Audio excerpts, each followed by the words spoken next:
So முதல் செய்தியாக பார்த்தீங்கன்னா அம்பாசமுத்திரம் இங்கே வந்து இந்த ஆற்றை ஒற்றியே இருக்கக்கூடிய ஒரு இடத்துல மக்களால் கண்டடிக்கப்பட்ட கோயில் விக்கிரகங்கள், சிவனுடைய அந்த லிங்கமாக இருக்கட்டும், முருகன் சிலை, விநாயகர், இதெல்லாம் பிரதிஷ்டை பண்ணி அங்கே மக்கள் அங்கேயே அவங்க வழிபட்டுக்கிட்டு வந்துட்டு இருக்காங்க. அது கிட்டத்தட்ட 30-40 வருஷமாக இருக்குது.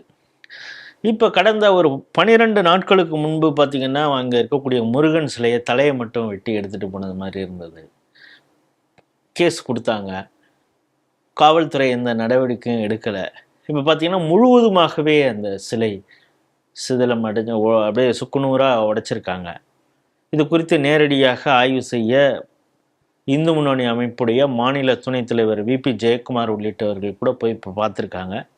நீங்கள் இது போல் நடவடிக்கை எடுக்கலைன்னா அடுத்த கட்ட போராட்டத்தை நாங்கள் முன்னெடுப்போம் அப்படிங்கிறது மாதிரி சொல்லியிருக்காங்க. இந்த செய்தி எப்படி பார்க்குறீங்க? தமிழக காவல்துறை சொரணையற்று இருக்கிறது அப்படின்னு நம்ம சொல்ல முடியும். ஏனென்றால் நீங்கள் முதல்ல ஒரு விஷயம் புரிஞ்சுக்கங்க, இது வந்து அறநிலைத்துறையினுடைய கோயிலோ தனியார் கோயிலோ இல்லை. ஆற்றுப்படுகையில் நிறைய இடத்துல கோயிலில் இந்த குளத்தடி பிள்ளையார் மாதிரி ஒரு ஆற்றுப்படுகையில் அரசமரத்தடி பிள்ளையார் மாதிரி ஆற்றுப்படுகைங்கிறதுனால அதை நீங்கள் அப்படி என்ன வேணாலும் நடக்கணும் போக முடியாது. ஏனென்றால் 30 ஆண்டுகளுக்கு மேலாக அந்த இடத்துல வழிபாடு நடந்து கொண்டு இருக்கிறது. ஒரு சிவலிங்கம் கிடைக்கிறது ஆற்றுல, அந்த சிவலிங்கத்தை எடுத்து வைக்கிறார்கள். கூடவே ஒரு பிள்ளையார், கூடவே உள்ள ஒரு முருகன் சிலையை வச்சு அந்த இடத்துல ஒரு மேடை வைத்து, அப்போ ஆற்றுல குளித்துட்டு போகிற எல்லாரும் அங்கே கும்பிட்டுட்டு போகிறாங்க. அது யாரோ ஒரு பூசாரி வந்து பூசாரியோ அந்தனரோ இவர் அர்ச்சகரோ வந்து தினசரி அதுக்கு பூஜையும் நடக்கிறது. தினசரி ஒருவேளை பூஜை காலையில் நடக்குது, ஒரு அவாரார வச்சுட்டு போகிறார். அப்படியானால் அது வந்து ஒரு கோயில் தான் நம்ம பார்வையில். அது வந்து கைவிடப்பட்ட ஏதோ ஒரு சிலை கிடையாது, வழிபாடு நடக்கக்கூடிய ஒரு இடம். ஒரு திறந்த வெளியில இருக்கு, அவ்வளவுதான். ஒரு கட்டடமா இல்லாம திறந்த வெளியில இருக்கு. 30 ஆண்டுகளுக்கு மேலாக இருக்கிறது. அப்போ அதுல முருகனுடைய தலை வெட்டப்படுகிறது. கடந்த 29ஆம் தேதி இது நடக்குது. இன்னைக்கு தேதி ஆகஸ்ட் 12ஆம் தேதி. 29ஆம் தேதியே உடனடியாக களத்தில் இந்து முன்னணி இறங்குகிறது. உடனே அங்கே புகார் கொடுக்கிறார்கள், எல்லாருக்கும் புகார் கொடுக்குறாங்க. போலீஸ் வந்து எஃப்ஐஆரும் பதிவு செய்கிறது. யார் மேலே பண்ண முடியும் எஃப்ஐஆர்? அன்ஐடென்டிஃபைடு பர்சன் மேலே ஒரு எஃப்ஐஆர். ஆனால் எஃப்ஐஆர் போட்டதோடு தான் வேலை முடிந்து விட்டது என்று காவல்துறை நிறுத்தி விட்டது. அதான் பிரச்சனை. விசாரிக்கவே இல்லை. இன்னைக்கு என்ன இருக்கு, முழுசா முருகன் சிலையை உடைச்சிருக்காங்க. இல்லை, இப்போ மாற்று மதத்தினருடைய ஆலயங்கள் இப்படி பாதிக்கப்பட்டாலோ ஏதாவது நடந்தாலோ இப்படித்தான் போலீஸ் மெத்தனமாக இருக்குமாங்கிற? கண்டிப்பாக இருக்காதுங்க. அதுதான் சொல்கிறேன், சொர்ணையற்று இருக்கிறது போலீஸ்னு சொன்னதனுடைய காரணம் என்ன? இன்சென்சிட்டிவ் அப்படிங்கிறதுக்கு எனக்கு வேற வார்த்தை தெரியலை, டீசெண்டான வார்த்தை ஏன்னா எனக்கு தெரியலை.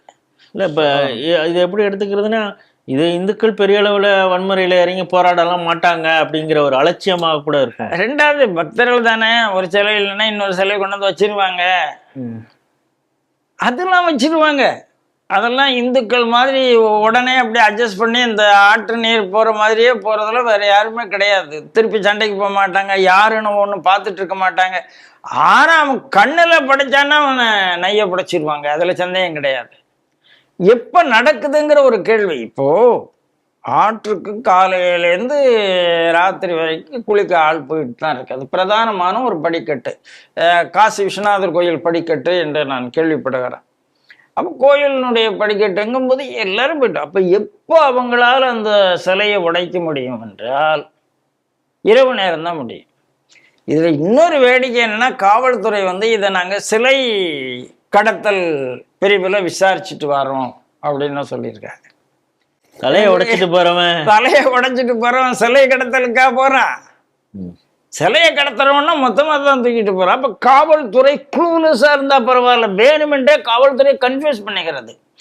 அப்போ சிலை கடத்துறவன்னு சொன்னா அந்த இடத்துல நீங்க சஸ்பெக்ட்ல மாற்று மதத்தவர் வரவே மாட்டார்கள், நீங்க வேற ஏதோ விசாரிப்பீங்க. ஆனா உழைக்கிறாங்க போது இந்த இடத்துல யாரெல்லாம் வரலாம்? இந்த இடத்துல தீக்காக்காரர்கள் வரலாம், இந்த இடத்துல ஜிகாத்திகள் வரலாம், எவாஞ்சலிஸ்ட் வரலாம், யாருனாலும் வரலாம். அப்போ காவல்துறையே இந்த கேஸை ஒரு கேஸ் இல்லாம சுருக்கத்துக்கு முதல்லயே பார்க்குதுன்னு தான் அர்த்தம். சிலை கடத்தல் பிரிவில் நாங்க இதை விசாரிக்கிறோம்னு காவல்துறை சொல்லுமானால், காவல்துறை இதுல மெனக்கிட விரும்பவில்லை என்று அர்த்தம். உண்மையான குற்றவாளிகள் பிடிக்கணுங்கிற ஒரு கண்ணோட்டம் இல்ல. இப்போ ஹிந்து முன்னணிய நேற்று விபி ஜெயக்குமார் அங்க போயிருக்கார், குற்றாலநாதன் அங்க போயிருக்கார், எல்லாத்தையும் சமாதானப்படுத்தி ஏதோ விரைந்து நடவடிக்கை எடுப்போம் அப்படின்னு சொல்லியிருக்காங்க.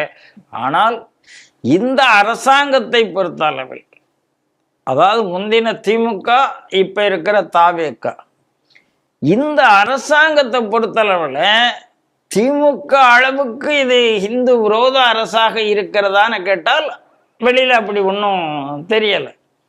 ஆனால் திருச்சபை அரசாக இருக்கிறது. இந்து விஷயத்துல இன்சென்சிட்டிவ் அரசாக இருக்கிறதான அறநிலையத்துறை அமைச்சரே ஷூ போட்டுட்டு ஒரு கோயில் கோபுரத்துல ஏறுற அளவுக்கு இன்சென்சிட்டிவ் அரசாக இருக்கிறது. ஆதீனங்களே ஜியர்களை எல்லாம் ஆன்லைன்ல கூப்பிடுறாரு மீட்டிங்க்கு. ஆமா, அவ்வளவு பிஸியா இருக்காரு அவரு. அதனால இதை விட ஒரு பைத்தியக்காரத்தனமான ஒரு நிர்வாகம் இருக்க முடியாது. ஆகவே இது காவல்துறைக்கு மட்டும் கண்டனம் சொல்வதற்கில்லை, அரசாங்கத்தையும் சேர்த்து தான் இந்த விஷயத்துல கண்டிக்க வேண்டும் என்று நான் நினைக்கிறேன்.